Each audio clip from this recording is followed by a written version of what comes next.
The FBI doesn't move on emotion, it moves on patterns, and Marcus Hill had created too many.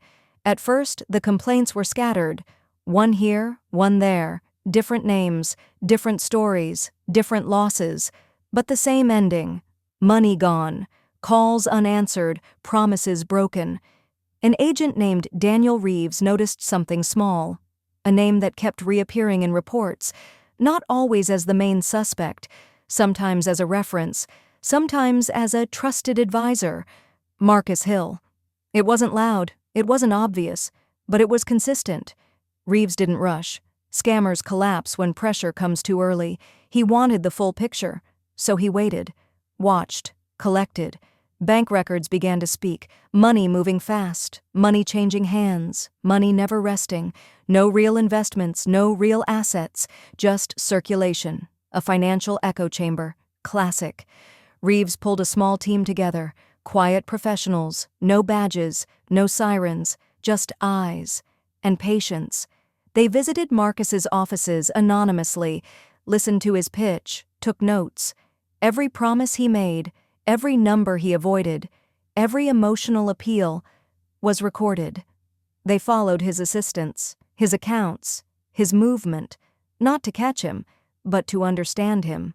And what they saw was not brilliance, it was structure, a fragile one, shell companies, fake partnerships, borrowed credibility, the kind of system that only works as long as nobody looks too closely.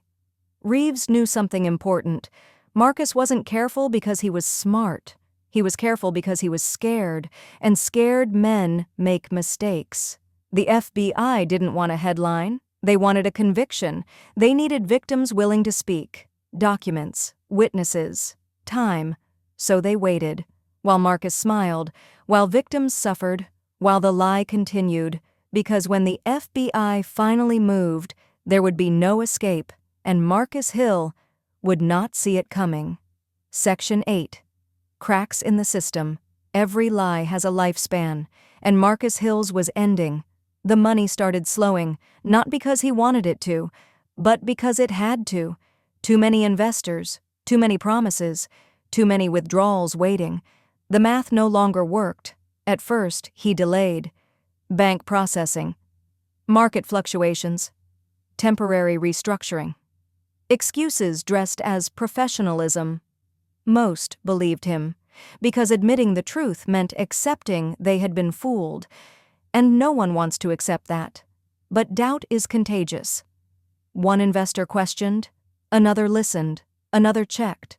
Phone calls increased, emails stacked up, voices became tense. Marcus felt it. The tone in the room was changing. He started losing sleep. The smile became forced.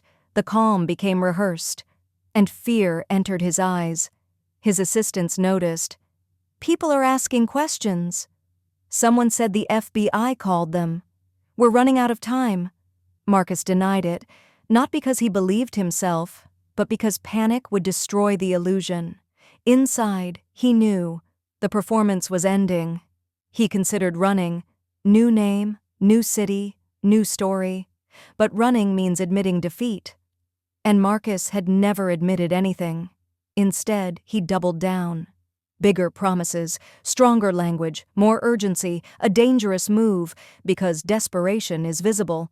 One investor recorded a meeting, one bank flagged a transaction, one victim contacted the FBI again, and suddenly, the cracks were no longer invisible. They were loud. Marcus was no longer ahead of the system, he was inside its crosshairs, and the trap was almost closed.